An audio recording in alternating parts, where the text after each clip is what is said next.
my friends, we continue to keep track on events on the front line of Ukraine and the news that never ceases to amaze. Right now, let's start with personal changes. Former deputy head of the presidential office Kirilo Tymoshenko, who was dismissed in January 2023, has been appointed as an advisor to Defense Minister Rustem Umerov. Kirilo Vladimirovich Tymoshenko holds the position of a full-time advisor to the Minister of Defense of Ukraine, starting from March 1, 2024, on the basis of the relevant order on his appointment, the Defense Ministry's Press and Information Department said in a response. The Ministry of Defense noted that Tymoshenko's main area of activity is media and communications, coordination of information policy in the Ministry of Defense and subordinate structures of the Ministry of Defense, as well as building a unified information agenda in the Ukrainian Defense Forces for the duration of martial law. Friends, what do you think about these changes? So share your thoughts in the comments. Additionally, today we have a tense situation along the border with Russia. Occupiers are intensively shelling most border villages in Chernihiv, Sumy and Kharkiv regions. It's also reported that in Vovchansk, 2 people were killed as a result of an attack by FPV drone.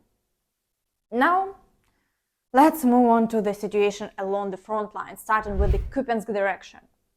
As expected, after yesterday's artillery preparation in the area of Ivanivka, the occupiers have begun offensive actions, but not on Ivanivka itself, but nearby, on the village of Kislivka. Intense shelling continues to prevent the Ukrainian armed forces from holding their defense. Moreover, assaults on Sinkivka village persist. Within a day, the occupiers conducted 3 attacks, but there are no changes along the front line. In the direction of Svatove, the occupiers shelled Berestova, but otherwise the situation remains unchanged. No attacks were recorded.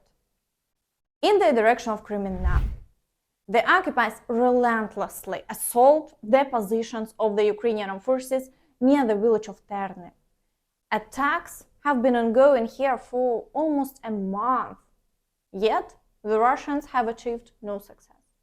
The Ukrainian armed forces continue to successfully destroy all advancing enemy groups, and the front line remains unchanged. In the Siversk direction, the occupiers continue their attacks near Spirne, while attacks near Bilohorivka have ceased. However, the number of shelling incidents have increased, but the front line remains unchanged over the day. In the Bakhmut direction, the occupiers continue to shell Chasiv Yar, Bogdanivka, and other frontline settlements. 9 attacks were recorded within a day. However, they haven't achieved any success in their advancement. Today in Ivanivsk we are fighting well, yesterday's borders are ours. At the moment, the Russians have no advances, but there are many of them. However, today there are battles occurring in the areas of Klishchiivka and Andriivka.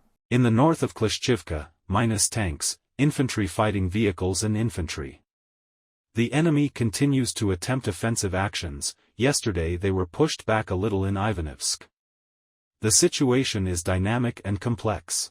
As evident, the toughest battles continue, and maintaining the front line without changes comes at a very high cost. In the Avdiivka direction, the occupiers continue to intensively assault Berdychi, Orlivka and Tonenke. Already 14 attacks have been recorded and the fighting persists. So Ukrainian forces on the ground report that only 15 or 20% of the territory of Orlivka and Tonenke remains under their control. Orlivka and Tonenke each hold 15 to 20% of the territory of the settlements. The guys are just furiously ruining the Russians. But for now, this is unofficial information, so we await official statements. So shelling also continues along the entire front line. The tactics seen in Avdiivka persist everywhere now, But the Russians haven't achieved any success over the day, and the front line remains unchanged. Further south, in the areas of Peromaiske and Nevelske, battles and Shalin persist without any changes. In the direction of Marinka, the occupiers continue fighting for Krasnohorivka, but this time they are attempting to advance not only within the city, but also want to approach from the eastern side across the river. Attacks are also ongoing in the area of Pobeda, and the situation remains complex in Novomykhailivka. There, battles are taking place within the village itself, but despite this, the Russians cannot establish full control. Ukrainian forces are breaking up all their groupings, and even raising a flag in the center of the village didn't help them. In fact, the Russians conducted 18 attacks over the day, but all of them were unsuccessful. In the Vuhledar direction, there are no changes as before. The occupiers shell Vuhledar, but they don't conduct any offensive actions. In the Zaporizhia direction, 6 assaults have been recorded in the areas of Robotine and Verbove. The situation is complex. The occupiers have started to use more manpower and equipment, so meanwhile the shelling continues intensively. They are breaking through quite far across the fields and attempting to create a pivot point for Robotine. However, there have been no reports of changes along the front line over the day, so we are waiting to see how events unfold further. But the Russians are determined to succeed in this direction, so they're deploying various types of equipment here.